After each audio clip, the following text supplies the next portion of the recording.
Good morning, good afternoon, good evening to all the students. कैसे हैं आप सभी? आई जस्ट होप कि आप सभी अच्छे होंगे। तो आज की क्लास में हम क्या करेंगे, हम अपना आगे का फर्दर टॉपिक करेंगे इन्वायरमेंट के बारे में ही छोटा सा। पिछली क्लास में हमने क्या किया, पिछली क्लास में हमने नोट्स लिखे थे, जो टॉपिक्स हमने उससे पहली वाली क्लास में कवर किए थे। ठीक है, उससे पहले वाली क्लास में हमने क्या टॉपिक्स कवर किए थे? हमने अंडरस्टैंडिंग ली थी अबाउट द इन्वायरमेंट।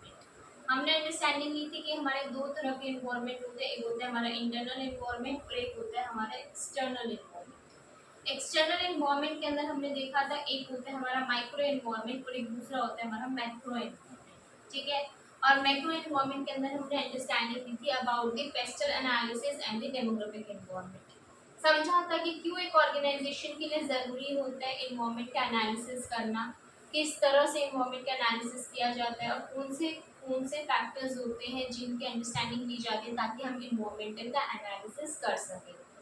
ठीक है, अब नेक्स्ट जो हमारा टॉपिक आता है वो क्या बात करता है देखेंगे।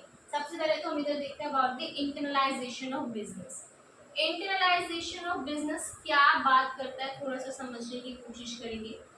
इंटरनलाइजेशन ऑफ बिजनेस के अंदर बेसिकली देखो, अभी जो टॉपिक ऐड हुआ है नया उसके अंदर है इंटरनलाइजेशन ऑफ बिजनेस, लेकिन इससे पहले जो टॉपिक था पुराने वाला उसके अंदर था ग्लोबलाइजेशन ऑफ बिजनेस। ठीक है, लेकिन सिलेबस जब चेंज हुआ तो फिर हमने ग्लोबलाइजेशन को हटा दिया और ऐड कर दिया इंटरनलाइजेशन ऑफ बिजनेस।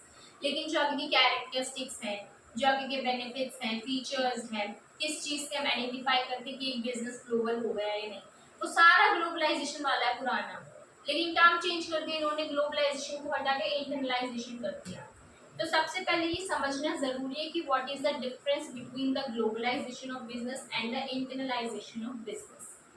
समझेंगे, इंटरनलाइजेशन ऑफ बिजनेस होता है जब एक हमारा एक पर्टिकुलर बिजनेस अपनी नेशनल बाउंड्रीज को क्रॉस करके इंटरनेशनल वर्ल्ड में जाकर अपने बिजनेस को एक्सपैंड करता है, that is the internalisation of business.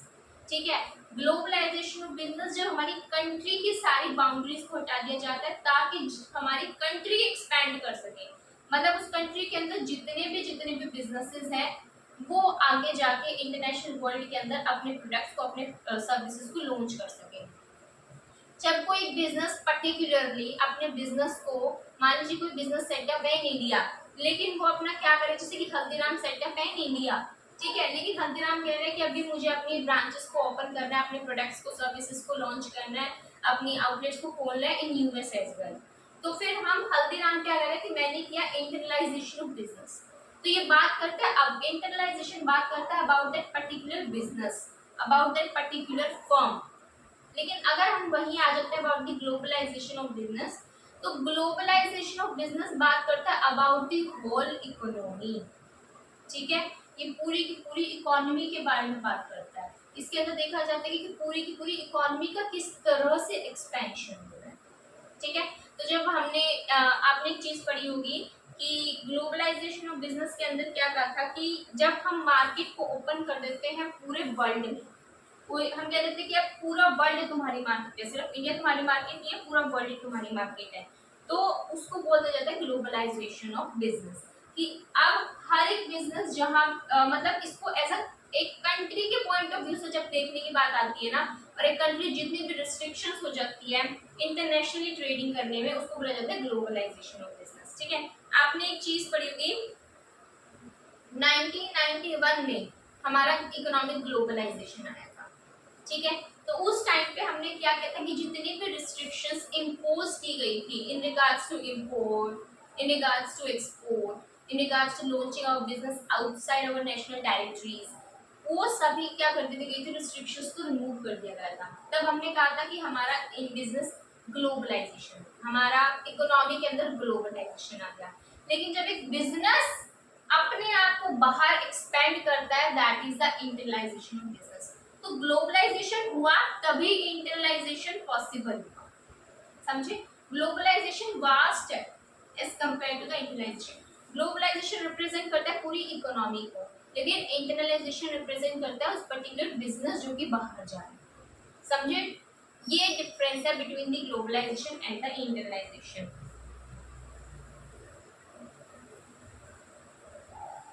और इस वेरियस कंपनीज के ले सकते हैं, जैसे कि हमने हल्दीराम का लिया, हम रिलायंस का ले सकते हैं, इंडियन बेस्ड है, लेकिन अगर वो बाहर जगह करती है दैट इज द इंटरनाइजेशन। हमारा पतंजलि को तो है स्वदेशी, अगर वो बाहर के अपने बाहर के लोग भी उसकी डिमांड करते हैं तो वो भी हमारा इंटरनाइजेशन। हमारा एमडीएच मसाले, ठीक है, एमडीएच मसाले हमारे क्या है, हमारे इंडिया के हैं, इंडिया बेस्ड है, ठीक है, तो वो हम बाहर अगर हम उस बिजनेस को बाहर लेकर जाते हैं तो एमडीएच वाले कहते हैं हमने इंटरनाइजेशन ऑफ बिजनेस किया है।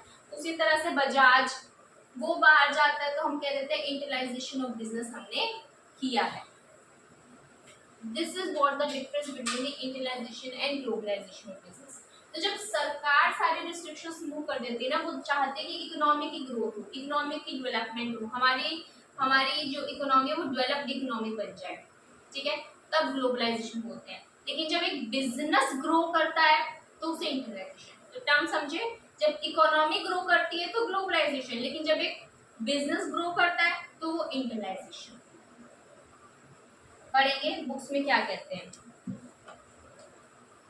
देखो ये कहता है कि बिजनेसेस को ये हेल्प करता है कि वो नई मार्केट के अंदर जाएगा ताकि वो क्या कर सके, अपनी अर्निंग्स को बढ़ा सके और लेस एक्सपेंसिव रिसोर्सेज को ला सके।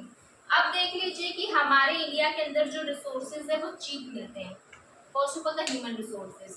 और मान लीजिए कि हमें थ्रेड लेना है या हमें कोल लेना है या हमें कोई भी दूसरी तरह की मैन्युफैक्चरिंग के लिए हमारे रिसोर्सेज को लेना है जो कि हमारे इंडिया में एक्सपेंसिव है, लेकिन as compare to other country हम उसको सस्ता ऑब्टेन कर सकते हैं। अगर हम इंटरनाइजेशन करते हैं तो हम बाहर की कंट्री से अपने यहाँ पर इंपोर्ट करेंगे और हमारे लिए रिसोर्सेज लीस्ट एक्सपेंसिव हो जाएंगे।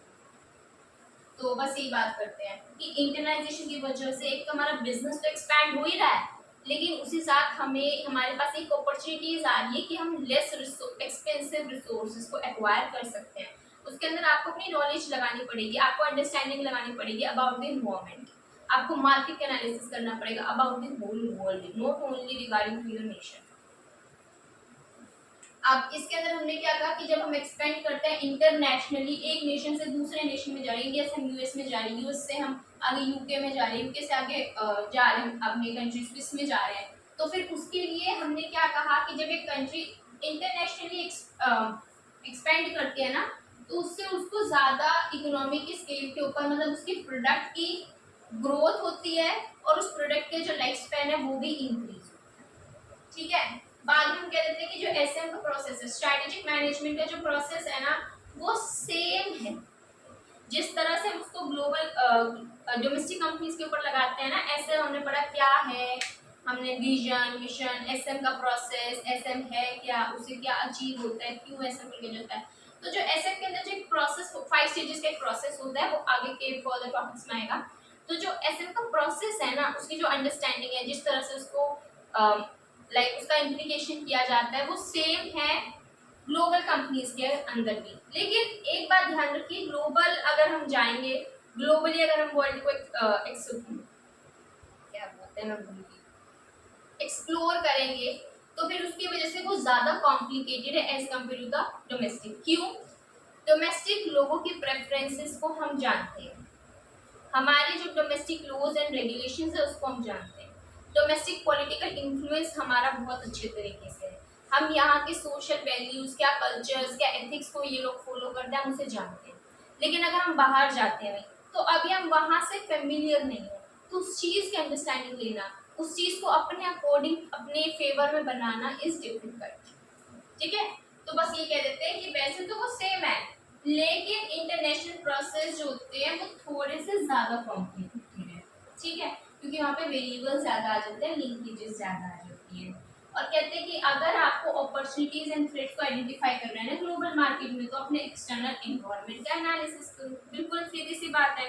अगर मान लीजिए आज हमारे हल्दीराम को यूएस कैलिफोर्निया में यूएस में जाना है, ठीक है, तो उसको जानना के लिए सबसे पहले तो देखना पड़ेगा ना डेमोग्राफिक प्रोफाइल कैसी है, उसके पॉपुलेशन के कैरेक्टरिस्टिक्स को तो देखना पड़ेगा ना भाई, वहाँ पे ज़्यादा हेल्थ कॉन्शियस लोग हैं, वहाँ पे ये लोग भुजिया और कचौरी वगैरह नहीं खाते, ठीक है, और उन्हें देखना पड़ेगा क्योंकि सोशल देखना पड़ेगा, उन्हें वहाँ का पॉलिटिकल इन्वायरमेंट देखना पड़ेगा, किस तरह से उनकी आइडियोलॉजीज, किस तरह से की उनकी मैथोलॉजी चलती है, कितनी स्टेबिलिटी है, ये हर चीज़ को उनको देखना पड़ेगा। साथ ही साथ उन्हें क्या देखना पड़ेगा, वहाँ का लीगल इन्वायरमेंट देखना पड़ेगा, उनके लॉज एंड रेगुलेशन, साथ ही साथ पॉलिटिकल का इंटरफेरेंस कितना है भाई, किस तरह से वो बिजनेस को, कंट्री को चलाते हैं, उस चीज़ की अंडरस्टैंडिंग हमें लेनी पड़ेगी। हमें देखना पड़ेगा कि वहाँ पे इन्वायरमेंटल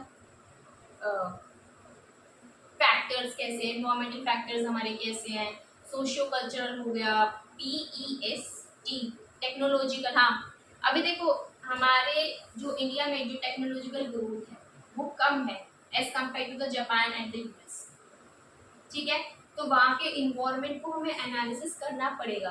तो बस ये यही कहते हैं कि अगर आप चाहते हैं कि वहाँ ग्लोबल मार्केट के अपॉर्चुनिटीज एंड थ्रेट्स को आइडेंटिफाई कर सके तो वहाँ के एक्सटर्नल इन्वायरमेंट को एनालिसिस कीजिए। उसके बाद कहते हैं कि अगर आप अच्छी स्ट्रैटेजी बनाएंगे, फॉर्मुलेट करेंगे तो ये हमारे इंटरनलाइजेशन के लिए विजिबल होगा। कि अगर हम एक अच्छी स्ट्रैटेजी बनाएंगे ना प्रॉपरली ग्लोबल इन्वायरमेंट को एनालाइज करके, तो फिर हमारे लिए, हमारे बिजनेस के लिए जो इंटरनलाइजेशन है उसे करना आसान हो जाएगा और बेनिफिशियल हो जाएगा, ठीक है। तो एक बार इसको लिखेंगे, उसके बाद में एक अच्छी चीज लिखेंगे। तो आप सभी ने वो लिख लिया होगा इंटरनलाइजेशन का। एक चीज दिखाना चाहूंगी मैं, सबसे पहले अभी सिस्टम पे आ जाओ। उसमें क्या देखेंगे हम, difference between the internalization and globalization. कुछ नहीं, मैंने गूगल से निकाला है तो वो एक बार देखेंगे आज। तो देखो देखेंगे हम क्या difference between the internalization and globalization of business. Internalization क्या कहता है, देखो इंटरनलाइजेशन सिर्फ और सिर्फ रिप्रेजेंट करता है किस चीज़ के बारे में, ये बताता है प्रोसेस डेवलपिंग करना, बिजनेस के एक्सपेंशन करना एक फॉरेन मार्केट के अंदर, ठीक है। कुछ भी नहीं है, एक बिजनेस के बारे में बात कर रहा है। लेकिन ग्लोबलाइजेशन बात करता है ये म्यूचुअल इंडिपेंडेंसी जो है कंट्रीज़ की, जो कि आपस में वर्ल्ड के अक्रॉस करते हैं ताकि हम फ्री ट्रेड कर सके और रिमूव कर सके ट्रेड बैरियर्स। इस टर्म के ऊपर हाईलाइट करेंगे, किसको रिमूव करने के लिए, हमारे ट्रेड बैरियर्स को रिमूव करने के लिए, ठीक है। उसके बाद ये देखो इसका इम्पैक्ट होता है पर्टिकुलर बिजनेस से रिलेटेड, लेकिन इसका इम्पैक्ट होता है इकोनॉमी, ठीक है, ये इकोनॉमी को रिप्रेजेंट करता है। उसके बाद इसके अंदर हम क्या देखते हैं, टेस्ट प्रेफरेंसेस क्या है, ट्रेडिशंस क्या, उससे अफेक्ट होता है। लेकिन वही ग्लोबलाइजेशन अफेक्ट होता है उसका इंफ्रास्ट्रक्चर कैसा है, क्योंकि हम किसके ऊपर ध्यान देते हैं भाई, हमारी इकोनॉमी के ऊपर ध्यान दे रहे हैं, लेकिन उसके अंदर इंटरनलाइजेशन में पर्टिकुलर बिजनेस के ऊपर ध्यान दे रहे हैं। तो वो बिजनेस देखेगा ना क्या टेस्ट एंड प्रेफरेंसेस हैं, किस तरह के ट्रेडिशंस कस्टम्स को फॉलो करते हैं। इसके अंदर फोकस होता है, ये देखो फोकस क्या, एक्सपेंशन करने हैं हमें हमारे बिजनेस का, लेकिन यहाँ पर फोकस ये होता है कि हमें फ्री फ्लो करना है। फोकस ही इसके अंदर ये कि फ्री फ्लो करना है। उसके बाद इसके अंदर उस एंटरप्राइज की ग्रोथ होती है टुवर्ड्स द ग्लोबलाइजेशन, ठीक है। मतलब कि इसके अंदर अगर आप देखेंगे तो इसकी वजह से आपकी जो इंक्रीज होगा जो एंटरप्राइज का प्रेजेंस है, और उसके वजह से इकोनॉमी हमारी किसकी तरफ जाएगी, ग्लोबलाइजेशन। हर एक यूनिट जब इंटरनलाइजेशन करने लग जाएगी तो वो इकोनॉमी एज अ होल क्या दिखेगी, ग्लोबलाइजेशन। और इसके अंदर वही ट्रेड बैरियर्स को रिमूव किया जाता है, ठीक है। ऐसे ही एक साइड के ऊपर और निकाला था मैंने डिफरेंस, वो देखेंगे। आई जस्ट होप की क्लैरिटी होगी, पता नहीं दिख भी रहा है कि नहीं। देखो क्या कहते हैं ये कि सबसे पहला तो भाई इंटरनलाइजेशन क्या है, एक ऐसा प्रोग्राम है जिसके अंदर भाई प्रोडक्ट्स एंड सर्विसेज को वेरियस रिलीजन्स में डाला जाता है और इसके अंदर अक्रॉस वर्ल्ड वाइड होता है एक्सेसिबल करना। कुछ नहीं है, बेसिक सी बातें हैं। इसके अंदर हमारा ध्यान दिया जाता है उस कंपनी के प्रोडक्ट्स एंड सर्विसेज के ऊपर, इसके अंदर ध्यान दिया जाता है इकोनॉमी के कल्चरल एस्पेक्ट्स के ऊपर। इसको आसान है अडेप्ट करना, लेकिन ये इन्वॉल्व करते हैं wide spread across the national boundaries. इसके अंदर हम किसके ऊपर अप्लाई कर देते हैं, सॉफ्टवेयर के ऊपर, डिजिटल प्लेटफॉर्म के ऊपर, लेकिन ये अप्लाई होता है सभी तरह के गुड्स एंड सर्विसेज। मतलब ये इकोनॉमी की बात कर रहा है। जब भी तुम बात करो ना, जब भी तुम ध्यान में रखो किसी भी चीज़ को, तो तुम ये देखो, अगर हम बात कर रहे हैं about the companies perspective, company बाहर जा रही है तो इंटरनलाइजेशन, लेकिन अगर कंपनी बाहर जा रही है तो इंटरनलाइजेशन। लेकिन अगर हम पूरे वर्ल्ड, पूरे इकोनॉमी की बात कर रहे हैं कि पूरे इकोनॉमी के सारे बैरियर्स जितने भी तो दिक्कत परेशानी वो रिमूव कर दिए, पूरी इकोनॉमी हमारी अपनी ट्रेडिंग आसानी से कर सकती है अक्रॉस द नेशनल बाउंड्रीज, तो आता है ग्लोबलाइजेशन, ठीक है। Got it. चलिए आएंगे बोर्ड पे। तो आपने देख लिया होगा difference between the globalization and internalization. Next topic which is really very very important, जो कि हमारे पेपर्स में भी क्वेश्चंस बहुत बनाए जाते हैं इससे related. So mark it down as a important topic. क्या कहते हैं कि क्या क्या कैरेक्टरिस्टिक्स है एक ग्लोबल कंपनी की। मतलब कि अगर एक कोई भी कंपनी के अंदर हम क्या क्या फीचर्स देखें जिसे देखकर हमें ये महसूस हो सके कि हाँ ये कंपनी ग्लोबल कंपनी, मतलब किन किन फैक्टर्स को देखकर हम पहचान जाते हैं कि ये कंपनी ग्लोबल कंपनी है और ये कंपनी नेशनल कंपनी है। तो कुछ फैक्टर्स होते हैं उससे रिलेटेड। सबसे पहला होता है कॉमन ओनरशिप, मतलब उस कंपनी का नाम जिस जिस जिस जिस देश में जहां जहां वो कंपनी अपने प्रोडक्ट्स एंड सर्विसेज को बेच रही है, ठीक है, अवेलेबल करवा रही है, हर जगह उस हर कंट्री में उस कंपनी का नाम सेम ही रहेगा। हर जगह वो कंपनी सेम नाम से ही जानी जाएगी। फॉर एग्जाम्पल हम एप्पल का एग्जाम्पल लेकर चलेंगे इस सिचुएशन में। एप्पल का एग्जाम्पल, तो एप्पल का जब आप निकालेंगे विकिपीडिया से कहेंगे ए विकी निकाल एप्पल के बारे में, तो वो क्या कहता है, कहते हैं कि जो एप्पल कंपनी को उसकी ओनरशिप के हिसाब से जो जाना जाता है ना, वो जाना जाता है एप्पल INC डॉट। तो कहते हैं हर एक कंट्री में अगर हम जानना चाहें कि इस कंपनी का नाम क्या है तो लिखा आना चाहिए एप्पल INC डॉट। ऐसा नहीं कर सकते कि कहीं पे आप लिखते ए डॉट इनकॉर्पोरेशन, या फिर सिर्फ एप्पल नहीं हो सकता, या एप्पल इनकॉर्पोरेशन मतलब इनकॉर्पोरेशन भी पूरी स्पेलिंग, ऐसा नहीं हो सकता। हर जगह वो ओनरशिप मतलब वो कंपनी जो है वो जो अपना नाम दिखा रही है कि मैं ये मेरी आइडेंटिटी है, वो हर कंट्री में सेम हो, तो हम कह देते हैं कि ये कंपनी ग्लोबल है। एंड उस कंपनी में कॉमन पूल ऑफ रिसोर्सेज, मतलब जहां जहां से भी पैसा हमारे पास इकट्ठा हो गया है ना, ठीक है, जहां जहां से भी पैसा हमारे पास जनरेट हम कर रहे हैं, जैसे कि हम अपने प्रोडक्ट को, हम एप्पल के फोन को हम यूके में भी बेच रहे हैं, हम यूएस में भी बेच रहे हैं, हम दुबई में भी बेच रहे हैं, हम स्विट्जरलैंड में बेच रहे हैं, हम इंडिया में भी बेच रहे हैं, ठीक है, ओ एक्सेट्रा एक्सेट्रा। तो हम एप्पल को हर जगह बेच रहे हैं।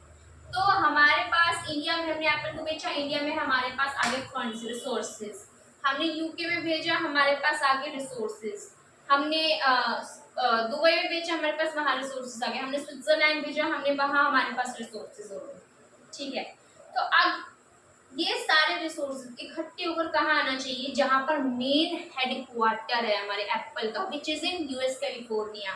तो कहते हैं कॉमन पूल ऑफ रिसोर्सेज, कि जिस जिस जगह से, जिस जिस कंट्री से आप अपने रिसोर्सेज को जनरेट कर रहे हैं, वो सारे रिसोर्सेज एक जगह आकर इकट्ठे हो जाने चाहिए, ठीक है।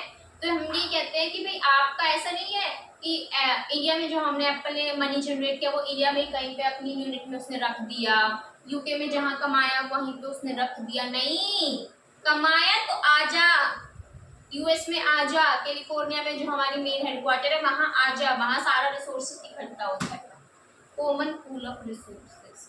तीसरा हमारा फैक्टर आता है अबाउट द कॉमन स्ट्रैटेजी, कि जो स्ट्रैटेजीज हम अडॉप्ट करते हैं, हम ऑप्ट कर रहे हैं चाहे लीडरशिप, पोस्ट लीडरशिप, चाहे हम यूज कर रहे हैं डिफरेंशिएशन स्ट्रैटेजी, चाहे हम यूज कर रहे हैं प्राइस गिविंग स्ट्रैटेजी, जो भी स्ट्रैटेजी कंपनी ऑप्ट कर रही है, हर जगह, हर देश, हर सिचुएशन में, हर कंट्री में सेम स्ट्रैटेजी ही लगाई जाती है। हम ऐसा नहीं कर सकते हैं कि US में हम लगा रहे हैं प्रोडक्ट डिफरेंशिएशन, लेकिन इंडिया में भाई हम लगा रहे हैं कोस्ट लीडरशिप, और भाई अगर हम चले जाते हैं स्विट्जरलैंड पे तो वहाँ हम आ जाते हैं price giving strategy. No no टेटोल बेटा, यू कांट डू दिस। आपने क्या करना है, हर जगह आपकी स्ट्रैटेजी सेम ही यूज होनी चाहिए, तभी हम कहेंगे कि भाई हाँ ये कंपनी ग्लोबल कंपनी है, ये कंपनी ग्लोबल कंपनी है। अगर एप्पल की बात करें ना तो वो स्ट्रैटेजी यूज करते हैं प्राइस गिविंग। प्राइस गिविंग क्या होता है कि जब भी कोई नया प्रोडक्ट लॉन्च होता है तो जो पुराना प्रोडक्ट होता है उसका प्राइस गिर जाता है। 16 Pro Max आया तो 14 का प्राइस 15 का प्राइस गिर गया, 15 आया तो 14 गिर गया, अभी 16 आ गया, तो जो हमारे 13 थे 14 थे उनके प्राइसेस बहुत गिर गए, और जो उससे भी पुराने प्रोडक्ट्स है वो मार्केट से डिसअपीयर हो गए, वो बनना ही बंद हो गए, उनकी प्रोडक्शन ही शट डाउन, फेंक दो सारा। ये होता है, मतलब उनके तो भाई ठीक भी नहीं हो सकते, जो अगर आप मान लीजिए आप कोई 9-10 लिए बैठे हैं भाई, वो ठीक भी नहीं हो सकता, फेंक दो उन्हें, पूरा है वो, ठीक है। तो फिर जस्ट जो का पार्ट, कभी तुम मेरे ऊपर कमेंट पास करने लग जाओ, लेकिन हाँ एप्पल की ये स्ट्रेटेजी है प्राइस की नहीं, कि अगर कोई नया प्रोडक्ट आया तो जो पुराना है उसके प्राइसेस गिर जाएंगे, और जो उससे पुराना है भाई उसकी मैन्युफैक्चरिंग को बंद कर देंगे, अब उसकी प्रोडक्शन नहीं होगी, वो हमारे यहाँ से शट डाउन हो गया, जस्ट थ्रो इट अवे, ठीक है। बिकॉज वो एप्पल जाना ही चाहता है किसके लिए, अपनी इनोवेशंस के लिए, वो हर बार क्या कहते हैं कुछ मुझे एडिशन करना है अपनी टेक्नोलॉजी के अंदर, कुछ ऐसा लाना है जो सबसे अलग हो, सबसे खास हो, इसी वजह से वो क्या जाना चाहता है आप मुझे बताएंगे, वो टॉपिक हमने अभी तक किया नहीं, ठीक है, क्या बताएंगे, आगे बढ़ेंगे तब हम करेंगे। तो अगर किसी भी कंपनी के अंदर ये तीनों कैरेक्टरिस्टिक्स आपको देखने को मिलती है ना, कॉमन ओनरशिप है, कॉमन पूल ऑफ रिसोर्सेज है, और साथ ही साथ कॉमन स्ट्रैटेजी, अगर ये तीनों के तीनों कैरेक्टरिस्टिक्स आपको किसी कंपनी में देखने को मिल गई, समझ लो वो कंपनी क्या है, क्या समझेंगे हम, वो कंपनी जो है वो है एक ग्लोबल कंपनी। तो किसी भी कंपनी जो ग्लोबल कंपनी है उसके अंदर इन तीनों का होना अति आवश्यक है।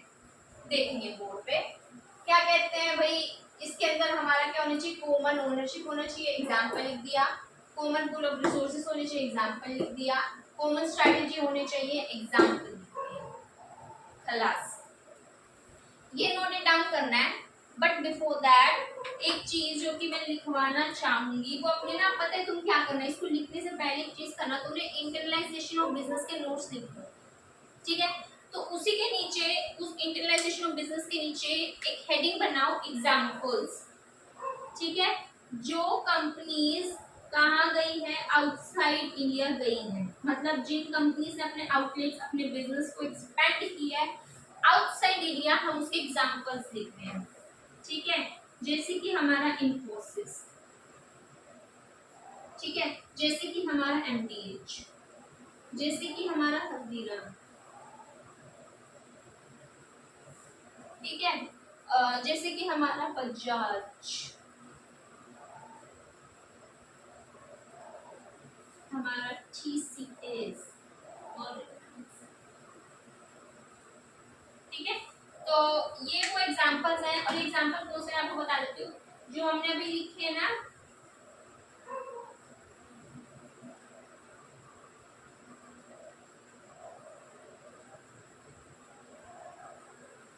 जो हमने अभी इंटरनलाइजेशन ऑफ बिजनेस वाला टॉपिक लिखा था ना, उसके नीचे, ठीक है, ये लिख दो एग्जांपल्स कि कौन कौन सी कंपनी है जो कि आउटसाइड इंडिया गई, जिन्होंने अपने बिजनेस को इंटरनलाइजेशन किया, ठीक है, ये वो है।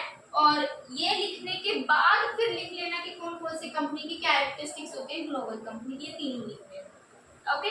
तो इसको आप याद भी करना चाहें तो इसको आप याद कर सकते हैं 3C से, कुछ भी नहीं, वेरी बेसिक बेटा, 3C। देखो मैं तुक्का मरवाऊं इसका बढ़िया सा, हमें देखना है, समझ गए होंगे बहुत से बच्चे। तो अगर आप इसको याद करना चाहते हैं, बड़ी छोटी सी ट्रिक है, हमें देखना है कि कौन सी कंपनी ग्लोबल कंपनी है, सी करो, क्या करो, सी करो, 3 बार उसे देखो, हम कहते हैं ना एक बार में समझ नहीं आया, दूसरी बार देखो, दूसरी बार समझ नहीं आया, तीसरी बार देखो, तब भी नहीं समझ आया तो तुम बेवकूफ हो, जोक्स अपार्ट। तो उसे देखो, उसे सी करो, तो पहला सी कॉमन ओनरशिप, दूसरा सी कॉमन पूल ऑफ रिसोर्सेज, तीसरा सी कॉमन स्ट्रैटेजी। अगर ये तीनों सी उसके अंदर हैं, किसी को कहीं और मत लेकर जाना, ठीक है, ये तीनों सी अगर उसके अंदर हैं तो समझ लीजिए वो एक ग्लोबल कंपनी है। तो हम सी करेंगे, वो देखने वाला सी, SEE, लेकिन स्पेलिंग हमने अलग लिखी है, दैट्स इट, लिखेंगे इसे, वो लिख लिया होगा आपने। नेक्स्ट टॉपिक के ऊपर आ जाइए। क्या कहते हैं, why do businesses go for globalization, कि जो भी हमारे बिजनेसेस है वो ग्लोबल हो क्यों रहे हैं, क्यों वो चाहते हैं कि उनका नाम पूरे वर्ल्ड में फैल जाए। तो अपने अंदर ही सारी बातें कह रहे हैं, वरना हम क्यों चाहेंगे भाई कि भाई हमारा नाम हो, हमारा बिजनेस बढ़े, है ना, बिजनेस बढ़े, हमारी ग्रोथ हो, हमारी प्रॉफिटेबिलिटी बढ़े। ठीक है, वो कब हो पाएगा, जब ट्रेडिंग के जो बैरियर्स है वो खत्म हो जाएंगे, जो हमारे कस्टम ड्यूटी टैरिफ ड्यूटीज लगा रखी है वो खत्म हो जाएंगे, तब ऐसा हो पाएगा। ठीक है, और उसके साथ साथ बेसिक बातें भी हम सोच रहे हैं, हम बुक्स नहीं पढ़ रहे, बुक्स में क्या लिखा है, नहीं हट हट हट ऐसा नहीं हमें पढ़ना। ठीक है, हमें क्या देखना है, अपना बेसिक, क्या क्यों कंपनी ग्लोबल होना चाहती है। सबसे पहले तो वो होंगी कैसे, कि भाई जब हमारे गवर्नमेंट का जो इंटरवेंशन है वो खत्म हो जाएगा, जब वो अपने बैरियर्स को प्राइवेटाइजेशन की तरफ लेकर जाएंगी तो उनका इंटरवेंशन खत्म हो जाएगा। वो कैसे खत्म होगा भाई, वो जो बैरियर्स लगा रही थी बिजनेसेस के अंदर, मार्केटिंग हमारी करने, मतलब जो हमारे बिजनेसेस के प्रोडक्ट्स को फ्लो करने के अंदर जो बैरियर्स लगा थे वो खत्म कर दी उन्होंने, कस्टम बैरियर्स टैरिफ ड्यूटीज को खत्म कर दी, तब हो पाएगा। हमने कहा हाँ बिल्कुल सही कहा। ऐसा करने से क्या होगा, हमारा बिजनेस ग्रो करेगा। ठीक है, हम हमारा बिजनेस, जब हमें लग रहा है कि भाई हमारे पास जो डोमेस्टिक मार्केट है वो छोटी है, छोटी बहुत छोटी है, हमारे लिए एडिक्वेट नहीं है, हमें बाहर जाना है, तो हम जाना चाहेंगे, हमें हमारे बिजनेस के अंदर और ज़्यादा ग्रोथ करनी, हम तक जाना चाहेंगे। जब हमें लगता है कि यहाँ पर हमारे रिसोर्सेज कम मिल रहे हैं, एडिक्वेट भी नहीं है और बहुत ज़्यादा एक्सपेंसिव है, जैसे कि बाहर की कंपनीज इंडिया में क्यों आती है, क्योंकि उनको जो ह्यूमन रिसोर्स है वो बहुत सस्ता मिल जाता है, चीपर मिल जाता है। तो जब हमें रिसोर्सेज का बेनिफिट दिखने लगता है तब हम उधर चले जाते हैं। ठीक है, तो ये कुछ बेसिक रीजन है। साथ ही साथ देखो, एक और बात हमने पढ़ी थी जब हम ग्लोबलाइजेशन कर रहे थे, कि कंपनीज चाहेंगी कि वो अपने बिजनेस को यही सेट कर दे। इससे क्या होगा कि उनकी ट्रांसपोर्टेशन की जो कॉस्ट है वो कम हो जाएगी। हमने क्या कहता है कि टेस्ला अगर अपनी कार्स की मैन्युफैक्चरिंग यही करने लग जाए तो जो वो कार्स वहां से यहाँ आएंगी तो जो बीच की ट्रांसपोर्टेशन की जो खर्चा है वो लगेगा। लेकिन अगर वो प्लांट ही सेट कर देती है तो एक तो भाई हमारी इकोनॉमी के लिए तो बेनिफिट है, लेकिन उसके लिए क्या फायदा है कि उसकी जो ट्रांसपोर्टेशन में जो कॉस्ट लग रही थी वो कम हो जाएगी।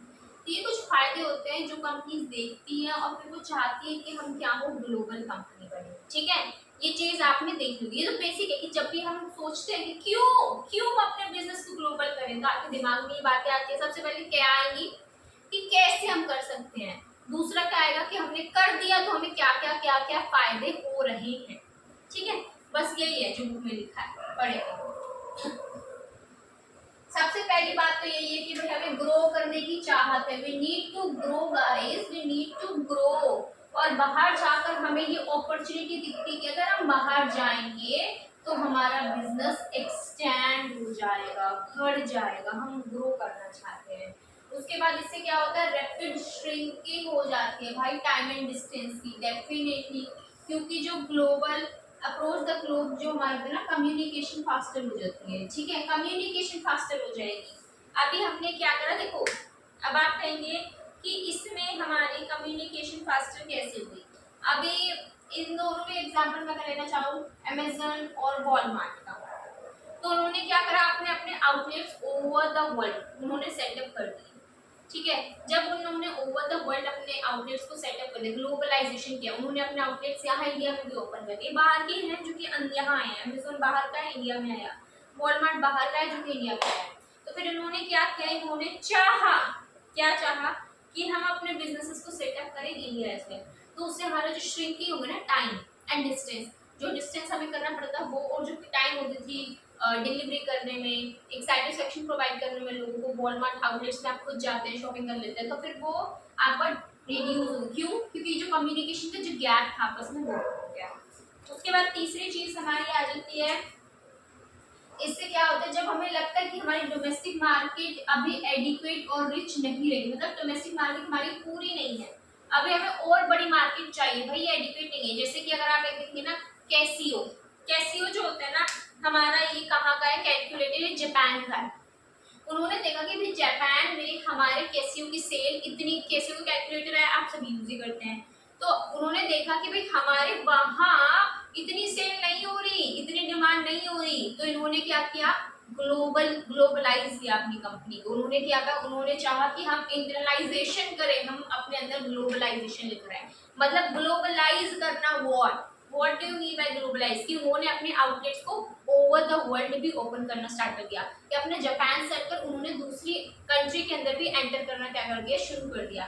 तो कैसे उन्हें क्या किया, जापान से उठकर इंडिया में भी अपने कैलकुलेटर्स की सेल स्टार्ट कर दी। This is what globalizing your company, this is the part of internalization. ठीक है, this is what we categorize as internalisation.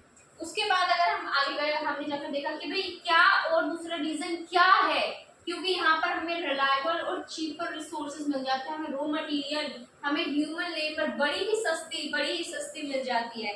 जैसे कि अब हम देखेंगे IBM हो गया और एकर हो गया, आर्कर हो गया, ये सभी कंपनीज क्या है, ठीक है, IBM को तो आप सभी जानते हैं। इन्होंने क्या देखा कि भाई हम अगर सॉफ्टवेयर टेक्नोलॉजी के मामले में अगर हम जाएंगे, हम अपने कॉल सेंटर्स अगर ओपन करते हैं, तो हमें ह्यूमन रिसोर्स चाहिए और प्रॉपर अच्छा पढ़ाई का ह्यूमन रिसोर्स चाहिए जो कि इफेक्टिव एंड एफिशिएंट हो। अगर कॉल सेंटर्स की बात आए तो उसको प्रॉपर उसकी गैदरिंग, उसका जो कम्युनिकेशन है वो परफेक्ट होना चाहिए। तो उन्होंने क्या देखा कि यही चीज इंडिया में हमें सस्ता मिल रहा है, तो वो यहाँ उठ कर आ गया। ठीक है, नेक्स्ट आ जाते हैं कि कंपनीज की क्या हो जाती है, ट्रांसपोर्टेशन कॉस्ट क्या हो जाती है, रिड्यूस हो जाती है। वो रिड्यूस कर देते हैं अपनी ट्रांसपोर्टेशन कॉस्ट को। एग्जांपल हमारा मर्सिडीज हो गया, ओडी हो गया, ठीक है, और स्कोडा हो गया। इन्होंने क्या किए, अपने आउटलेट्स इंडिया में ओपन कर दिए। ठीक है, अगर हम बाहर से इनको ऑर्डर करते, देखो मतलब क्या होता है कि बनाओ इंडिया में, बेचो इंडिया में, बनाओ बेचो, बनाओ बेचो, अपने प्लांट ही उन्हें यहाँ सेटअप कर दिया। ओडी, मर्सिडीज, कोडा, इन्होंने क्या किया, अपने आउटलेट्स उठा के यहीं बना दिए। जब इन्होंने यहाँ अपने आउटलेट्स बनाए और यहीं की यहीं ये बेचने लग गए, तो ट्रांसपोर्टेशन की कॉस्ट क्या हो गई, कम हो गई। बिल्कुल सीधी सी बात है। उसके बाद हम आगे गए तो हमने क्या देखा, जो एक्सपोर्ट करते हैं ना ऑर्गेनाइजेशंस, उनके लिए क्या मिल जाता है कि उन्हें फॉरेन मार्केट मिल जाती है, ताकि वो क्या कर सके, ओपन कर सके, ग्रो कर सके। फॉरेन मार्केट क्या मिल जाती है उन्हें, एक नई मार्केट उन्हें मिल जाती है जिससे वो ओपन करते, ग्रो करते हैं। जैसे कि हम एग्जांपल ले लेते हैं हमारे हल्दीराम को। हल्दीराम ने क्या किया, अपने आउटलेट्स को बाहर ओपन किया, तो वो इंडिया से बाहर गया, फॉरेन मार्केट मिल गई उसको।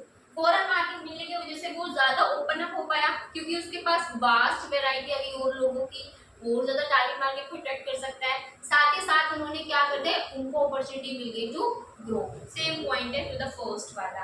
अगर हम बाहर वालों की यहाँ पर बात करें तो मैकडी इंडिया में आ गया, उठकर कहाँ आ गया, इंडिया के अंदर आ गया, और इंडिया के अंदर उसको क्या मिल गया भाई, इसको ज्यादा अपॉर्चुनिटीज मिल गई ना ग्रो करने की, ज्यादा वो ओपन हो पाया, ज्यादा अपनी लोगों को अट्रैक्ट कर पाया। वहां इतने नहीं कर पाता, इंडिया में उसकी सेल ज्यादा हो रही है एज कम्पेयर टू द बाहर से, इंडिया के लोग ज्यादा पागल हो रहे हैं उसके पीछे। ठीक है, मैकडी हो गया, स्टारबक्स हो गया। स्टारबक्स से तो क्या किया भाई, खा के उसने अलायंस कर दिया। स्टारबक्स से तो क्या किया, अलायंस कर लिया विद टाटा। टाटा की क्या है, गुडविल, तो नाम यूज होता है टाटा का, माल बिकता है स्टारबक्स का। उन्होंने क्या कर दिया कि गुडविल यूज हो रही टाटा की, उसके नाम से स्टारबक्स आगे जा रहा है, उन दोनों का अलायंस हो गया आपस में। तो आउटलेट्स भी किसके मिल गए, टाटा के मिल गए। उन आउटलेट्स के ऊपर उसको अपने आउटलेट जगह अपने आउटलेट्स खोलने का खर्चा नहीं करना पड़ा।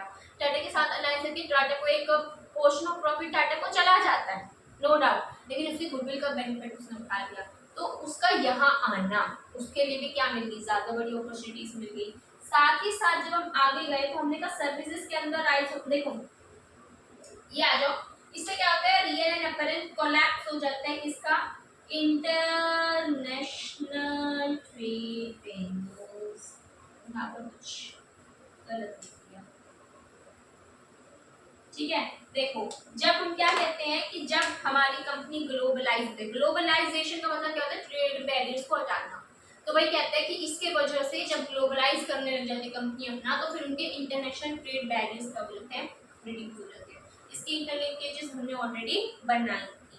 ठीक है, उसके बाद हमने क्या कहा कि जब सर्विसेज बढ़ रही है तो larger single sector of the world economy, and देखो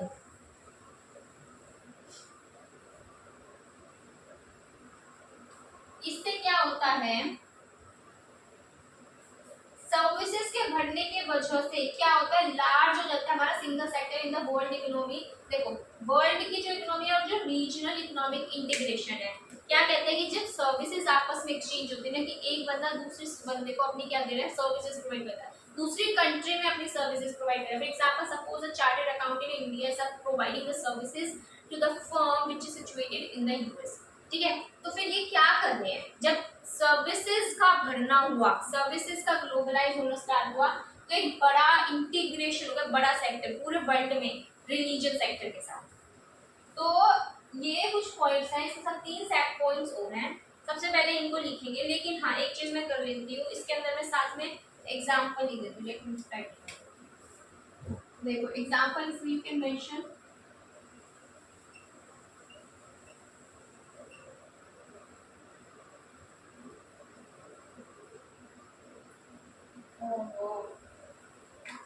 आपके साथ के साथ you can write it down, it will help to reduce your time.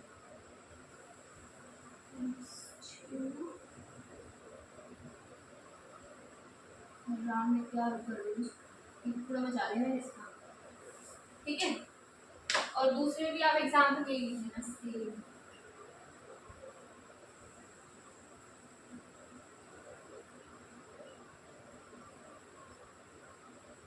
इसके अंदर हम एग्जाम्पल लिख लेते हैं केसीओ, जो कि जापान सिचुएटेड है, जापान का ही। ठीक है, उसके बाद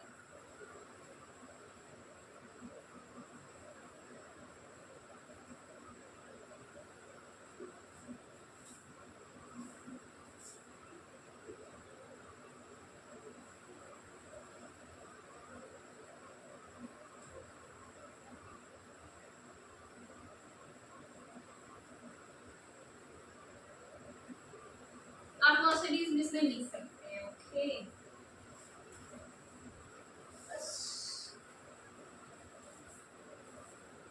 राइट डाउन। सुनो सुनो, इसमें ना एक चीज और कर देना छोटी सी, जो कि तुम्हें बाद में हेल्प करेगी। इसके साथ में ना छोटा छोटा सा एक्रोनियम लिखना है तुम्हें, तो वो लिख दो। ठीक है, इसमें जी, इसमें आर, ठीक है, और इसमें डी लिख दो। ठीक है, मैंने वो बनाई है इसकी एक ट्रिक छोटी सी। ठीक है, और क्या लिखा था मैंने, आई जस्ट फॉरगेट। ठीक है, इसमें लिख दो सी, और इसमें ट्रांसपोर्टेशन पोस्ट मैंने टी लिखा होगा ना, टी के बाद इसमें भी लिख दो जी। ठीक है, और ये तो नहीं लिखने का बेकार, ये कुछ नहीं, ये इतना इम्पोर्टेंट नहीं है, इसको सब याद कर लेना। इधर लिख दो टी, इधर लिख दो जी। ओके, साथ में ना ये भी लिख लेना, ये अक्रोनियम है, अक्रोनियम बनाया मैंने इससे, तो वो तुम्हें हेल्प कर रहा है। नोट्स है क्या, मैं इसको रख करके दूसरे से लेती हूँ। सो राइट इट डाउन, लिया होगा आपने अच्छे से। नेक्स्ट क्या था कि इसके वजह से, ग्लोबलाइजेशन की वजह से प्राइवेटाइजेशन बढ़ा और गवर्नमेंट का इंटरफेरेंस कम हो गया इन द डिसीजन मेकिंग। बिल्कुल, इसकी वजह से custom and trade barriers reduce हो गए। इसकी वजह से कंपनी स्ट्रेटेजिक अलायंस बना सकती हैं, जिसके वजह से economic and technological threats reduce हो गए। सारे के सारे पॉइंट्स एक्सप्लेन किए थे। ठीक है, बस वही बात है। अभी देखो एक बात सुनो, स्ट्रेटेजिक अलायंस में अभी तुम एग्जाम्पल लिख दो, टाटा स्टारबक्स का अलायंस हुआ है। ठीक है, इसी तरह से कोक का भी अलायंस हुआ है, या तो मैगडी के साथ या बतानी पिज़्ज़ा के साथ, किसी के साथ, और या केएफसी, और इसी तरह से पेप्सी का भी है, मुझे याद है, जैसे मैं देख के बताऊंगी। तो इस केस में तुम लिख दो Starbucks and Tata Starbucks, sorry Tata Starbucks. ठीक है, तो ये हमें लिखना है। ऐसे एक अलायंस पे कोक का भी किसी रेस्टोरेंट के साथ, और ऐसे ही पेप्सी का भी किसी रेस्टोरेंट के साथ, कि तुम अपने यहाँ पर हमारे ही ब्रांड्स की कोल्ड ड्रिंक्स बेचो, दैट्स इट, ब्लैक ब्लैक। तो ये थी this is what this point is कि प्राइवेटाइजेशन होगी कि जब आप ग्लोबलाइज करेंगे अपनी कंपनी को तो गवर्नमेंट क्या करने लगी, प्राइवेटाइजेशन दे रही है। गवर्नमेंट सेक्टर अच्छे से नहीं कर पाते किसी भी काम को, तो उन्होंने क्या कहते हैं प्राइवेट कंपनीज को दे दिया कि तुम संभालो। जैसे कि भी एयर इंडिया दे दिया उन्होंने अडानी टाटा को, ठीक है। तो जैसे उन्होंने क्या किया, पहले एयर इंडिया कहाँ था, किसके कब्जे में था, गवर्नमेंट के पास, लेकिन उन्होंने कहा कि हम नहीं संभाल सकते इसको अच्छे से, तो उन्होंने किसको दे दिया, उन्होंने दे दिया प्राइवेट सेक्टर, टाटा को दे दिया कि भाई तुम देख लो इसको। अब आ जाते हैं यहाँ पर कि प्राइवेटाइजेशन की वजह से गवर्नमेंट का इंटरफेरेंस कम हो जाता है बिजनेस की डिसीजन मेकिंग में, और हमारे लिए धंधे को करना बड़ा ही आसान हो जाता है, और इससे हमारे बैरियर्स भी रिड्यूस हो जाते हैं टू सपोर्ट करने के लिए ट्रेड। जैसे कस्टम बैरियर्स, ट्रेड बैरियर्स लगते हैं in case of import and export, ठीक है। अगर मान लीजिए कस्टम बैरियर्स, ट्रेड बैरियर्स हमने लगा दी, देखो हमने कस्टम ड्यूटीज लगा दी, इम्पोर्ट किया, वो ड्यूटी लगी, प्राइसेस और बढ़ गए, प्राइसेस जब और बढ़ गए तो वो प्रोडक्ट यहाँ डिमांड ही नहीं हो पाएगी, सेल ही नहीं हो पाएगी, तो फायदा क्या हुआ, ग्लोबलाइज कर देगा। This is what. और स्ट्रेटेजिक अलायंस तो मैंने बताया था कि अलायंस करने से आपके जो कोस्ट की जो डर होता है, टेक्नोलॉजी का जो डर होता है, आपको डर होता है कैसे आप इतनी बड़ी कोस्ट को, इंफ्रास्ट्रक्चर को लेकर, लोगों की डिमांड को लेकर, लोगों के दिमाग में सेट करने के लिए कि भी हमारा product is the best product, उसके लिए बहुत खर्चा करना पड़ता है और बहुत टाइम लगता है। तो कंपनीज क्या कर लेती हैं, उसी कंट्री में जो सिचुएटेड जो कंपनी है जिसकी बहुत अच्छी गुडविल है उससे अलायंस कर लेती है और उनको फायदा मिल जाता है, ठीक है। इसी तरह से मान लीजिए कोक ने भी किया, मान लीजिए नहीं बाद में देखिए यहाँ, ठीक है।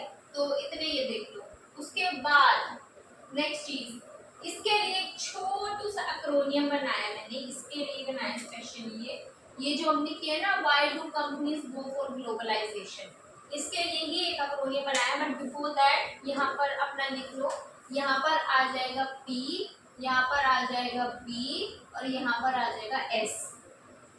तो हमने क्या लिखा है, डॉक्टर जीपीएस बड़े ही बिजी थे क्योंकि वो ग्लोबलाइज कर रहे थे अपनी कंपनी को, ठीक है।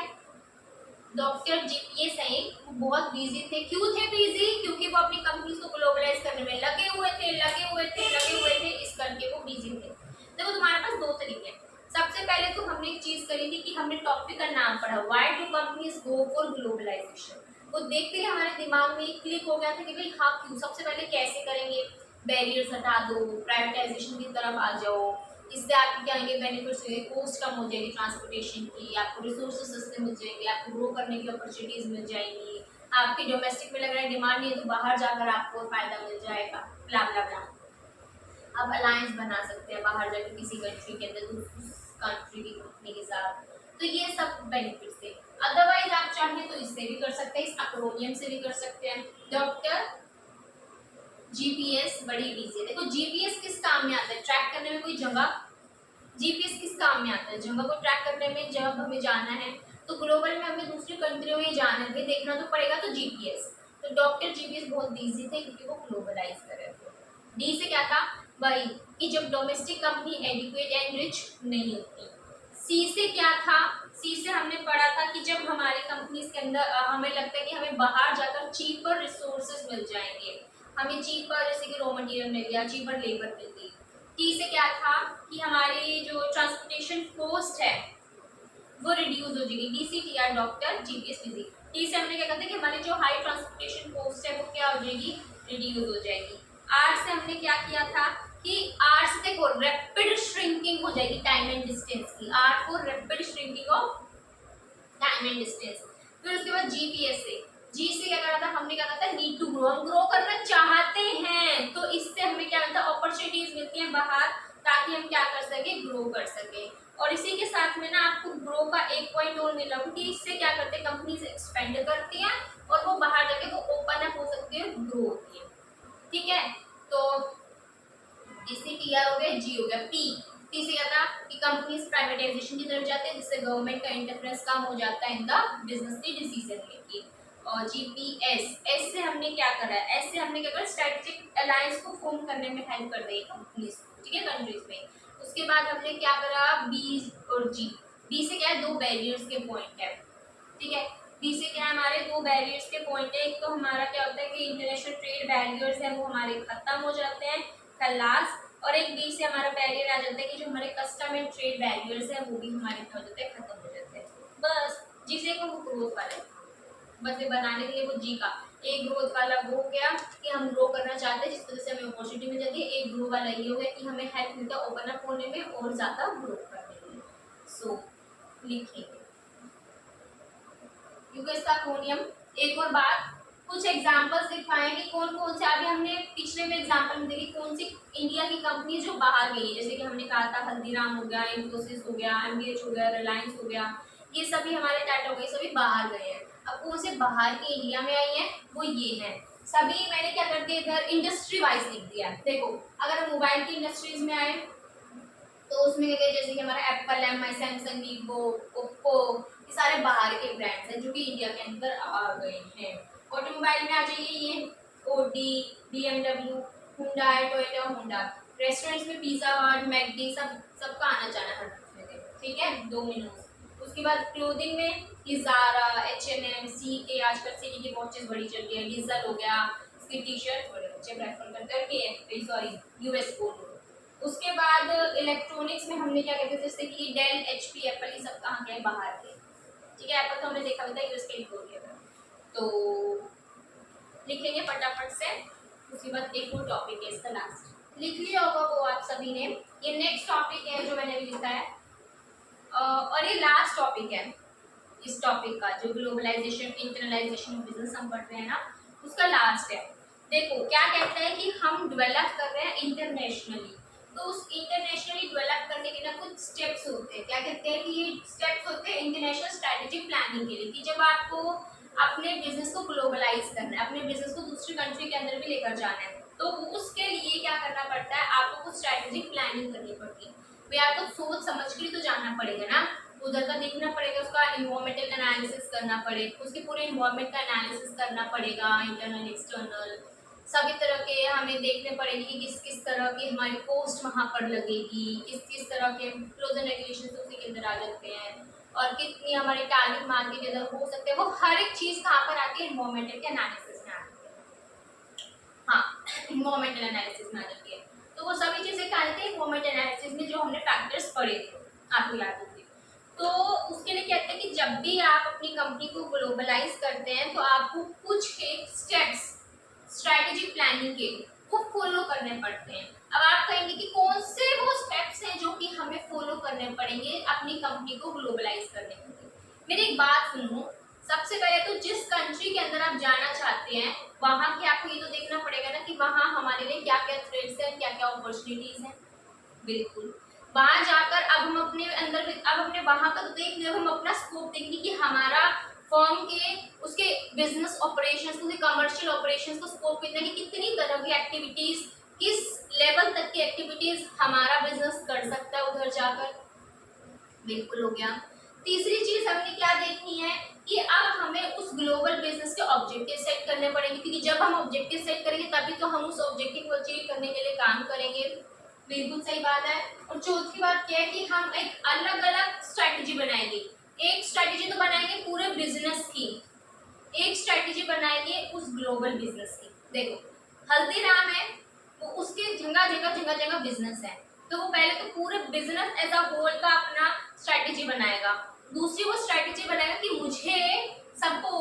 मुझे अपनी बिजनेस की मैन्युफैक्चरिंग लंदन में एक्सपेंड करनी है, तो वो लंदन को लेकर अपनी बिजनेस की स्ट्रैटेजी अलग से बनाएगा, क्योंकि जो पूरे बिजनेस को लेकर उसने स्ट्रैटेजीज बनाई है, उसने प्लानिंग की है, वो जरूरी नहीं है वहां पर भी काम करे, तो उस पर्टिकुलर कंट्री से रिलेटेड भी, तो उस पर्टिकुलर जो ग्लोबल बिजनेस है, इंटरनेशनल बिजनेस है, उससे रिलेटेड भी उसे स्ट्रैटेजी बनानी पड़ेगी। तो ये 4 स्टेप होते हैं जिसके थ्रू कंपनीज जब वो इंटरनेशनल डेवलप करना चाहते हैं तो उसे स्ट्रैटेजिक प्लानिंग करनी पड़ती है। वो प्लानिंग कैसे करेगी, 4 स्टेप्स में करेगी, देखेंगे क्या है। सबसे पहले तो कंपनीज देखेगी भाई ग्लोबल अपॉर्चुनिटीज एंड थ्रेट्स क्या क्या हैं, और रेट करेगी कि भाई मेरे इंटरनल कैपेसिटी में वो कर सकती है कि नहीं। वो देखेगी कि भाई मेरे पास ना वहाँ पर हम क्या करते थे कि अगर हमारे पास पैसा ज़्यादा है तो हम एक्सपेंड कर सकते हैं, तो हम अपने अंदर रेटिंग करेंगे भाई हमारे पास इतना पैसा है, तुम अपना इतना इन्वेस्ट कर सकते हैं, हमारे पास इतने रिसोर्सेज हम इतने लगा सकते हैं। टेक्नोलॉजी हमारे पास इतनी, हम उधर लगा सकते हैं। तो हर एक अपॉर्चुनिटी, हर एक थ्रेट को आइडेंटिफाई करके हम अपने अंदर रेटिंग करेंगे कि उधर तो वो है लेकिन हमारी कितनी कैपेबिलिटी में है वो चीज़। दूसरा, हम अपना भी स्कोप देखेंगे, भाई फॉर्म का स्कोप क्या है। सबसे पहले अपॉर्चुनिटी थ्रेट देखी, फिर हमने हमारा स्कोप देखा, फिर हमने फॉर्म ने क्या बनाया, ग्लोबल बिजनेस के ऑब्जेक्टिव्स बना दिए। उसके बाद उसने क्या करा, अलग अलग डिस्टिंक्ट उसने कॉर्पोरेट स्ट्रेटेजी बनाई, कॉर्पोरेट बिजनेस के लिए भी और पूरी होल ऑर्गेनाइजेशन के लिए भी। ये होता है, दीज आर द 4 स्टेप्स। पहले बाहर के अपॉर्चुनिटी थ्रेट्स देखो, दूसरा क्या हो जाता है, हमारा स्कोप क्या है कमर्शियल ऑपरेशंस का। तीसरी चीज क्या आ जाती है कि भाई अब हमें उसके लिए प्लानिंग करनी पड़ेगी। और चौथी चीज कि अपने ऑब्जेक्टिव्स को तो सेट करना पड़ेगा ना, तो हमारे उस ग्लोबल बिजनेस के ऑब्जेक्टिव्स को सेट करो। और चौथी चीज क्या होती है, अलग स्ट्रेटेजिक प्लानिंग बनाओ पूरे बिजनेस की भी और उस ग्लोबल बिजनेस की भी। ठीक है, दैट्स इट। लिखेंगे ये चारों पॉइंट्स, पोज करके लिख दिया करो, ठीक है, ज्यादा टाइम में देखिए। तो लिख लिया होगा, नहीं लिखा तो पोज करके लिख लेना। तो आज के लिए इतना ही। आई जस्ट होप की क्लैरिटी आ गई होगी। और अगर कोई डाउट आता है अभी भी तो let me know down in the comment section. Till then take care of yourself और लाइक शेयर सब्सक्राइब कर दो यार, क्या चाहेगा तुम्हें, बताओ तुम, एक बात बताओ, तुम्हें फ्री में सारा कंटेंट मिलता है, फ्री में पूरा इससे मिल रहा है, हर एक चीज़ के साथ प्रॉपर आपको नोट्स मिल रहे हैं, प्रॉपर एग्जाम्पल्स के साथ हर चीज़ एक्सप्लेन की जा रही है, प्रॉपर लर्न करवाया जा रहा है, कोई रिवीजन नहीं है, रेगुलर बैच है, रेगुलर बैच भी दिया जा रहा है, रिवीजन भी प्रोवाइड की जा रही है, साथ ही साथ उसकी लर्निंग भी हो रही है, क्लासेस में भी बार बार बाद में रिवीजन करवाई जा रही है, तब भी आप सब्सक्राइब नहीं कर रहे हैं, गलत बात है। तो लाइक शेयर एंड सब्सक्राइब कर दो। और अगर कुछ भी डाउट आता है तो let me know down in the comment section.